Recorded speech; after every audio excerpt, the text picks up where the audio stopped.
And he comes up and he goes, "Trying to outrun me?" And I was like, that's an interesting way to start the conversation.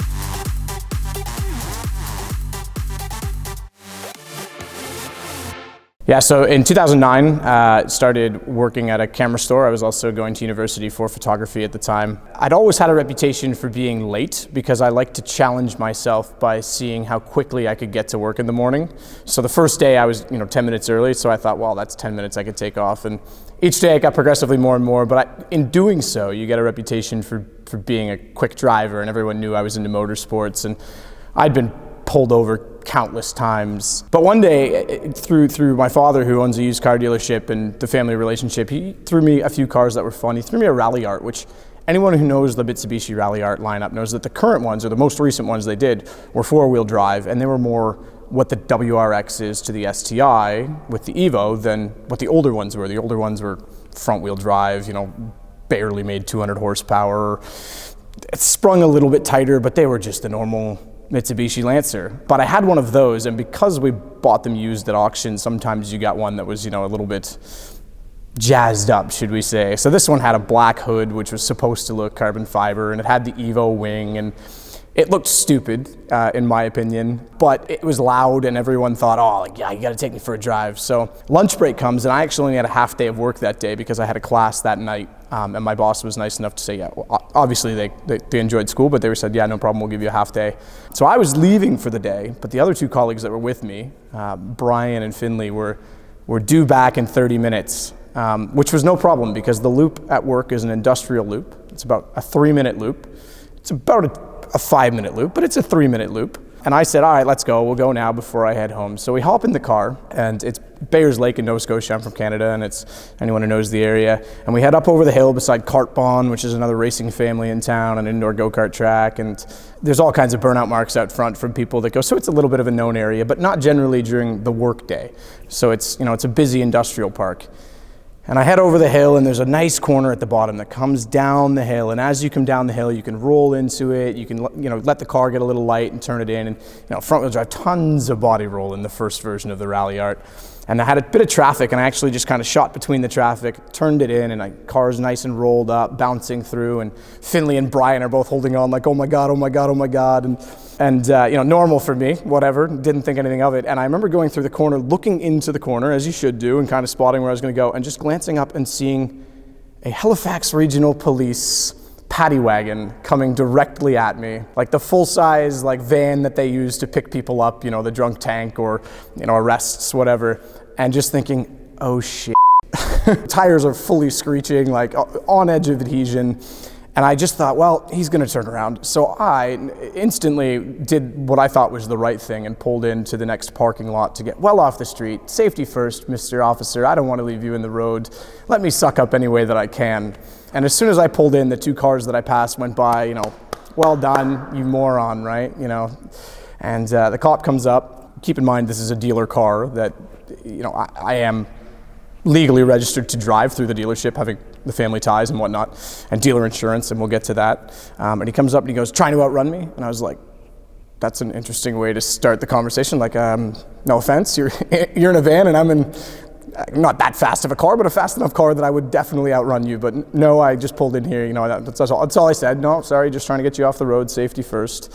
And he goes, oh, okay, well, you're certainly driving like you would want to outrun me. And I was like, well, again, if I wanted to, maybe I would. Not that I would do, but it's not a very compelling argument on your part. And then he carries on, and they get very abrasive, I guess you could say, and aggressive. And his partner comes out and goes to the other side and starts questioning my colleagues just to why. And we're all wearing our work shirts, which has the company name on it, which is even worse for us, as if they could be implicated in this in any way, which ultimately didn't matter, but.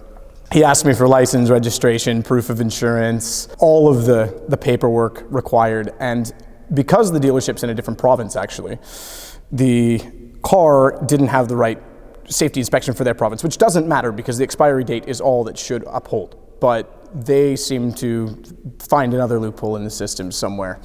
So, lo and behold, what was supposed to be a 3-minute drive, and my colleagues due back at work, get held up for nearly an hour while they threatened to impound the car. My insurance had expired, but was obviously valid because a dealership could run without insurance. And I was famous for getting insurance tickets. Like, he brought out, it was like, well, you got one here, here, here. And I was like, yes, but why don't you flip the page where they were all canceled in court when I could prove that I had it? I just didn't have the paperwork you wanted because I don't have a card like everybody else. It's a file. So anyway, I got 6 tickets in one go. He gave me crossing the line improperly, which, to be fair, I did. Not that it was a yellow line, it was a 2-lane street, but I definitely apexed the corner. He gave me visual speeding, which was rather obvious, but visual. How can you uphold that? The registration issue, the inspection issue, and I forget what the other one was, but there was 2 more that he managed to tack on there somehow. So we get in the car. He doesn't impound it because he actually doesn't have grounds to impound it. There was no suspension issuing ticket. He avoided dangerous driving. He wouldn't go with that. I think he went 5 over the limit, but avoided dangerous driving, that could have been an impounding moment. But we get back to work, and because I had 2 of the 5 employees on shift with me, there's massive lines at the counters, and my boss is freaking out, wondering what's going on. So I just walked in and handed the tickets to him on the counter, and he goes, oh, okay. Now I know where they were.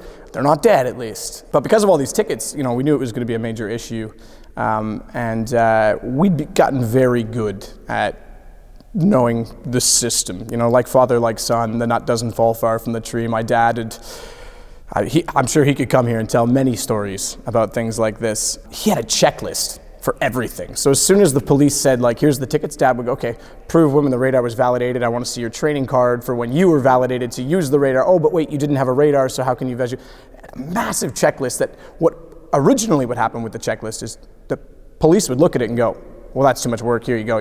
Fair enough. It's a speeding ticket. You're off. And it worked for about 4 or 5 years, but then they got so used to us using it that they were like, okay, you want to play that game? We're going to play it. So that kind of wore off down the line. But for this one, it's still upheld for part of it. But they were being very relentless about the insurance one, even though that one was probably the most easy to prove through the dealership's, insurance and files that were very clearly intact. Otherwise, the dealer license wouldn't be valid. So they were adamant about that, and they were adamant about the speeding, even though there was no proof. So we ended up just hiring a lawyer who was a friend of the family and had done some stuff with the dealership in the past. And we went to court. No sooner did we walk into court than we went into the Crown Prosecutor's office, and for whatever reason, the Crown was in a good mood that day and just looked at us and said, you know what, I don't see much proof on any of this. It's you versus him. What do you guys want to come up with? And I just basically said to them straight up, I said, you have no proof on anything except for the improper lane change. I'll give you that one. And that's what we settled on, and everything went away. So we got off somehow, 6 tickets, 1 go, kept the car, no problem, and we were off the hook.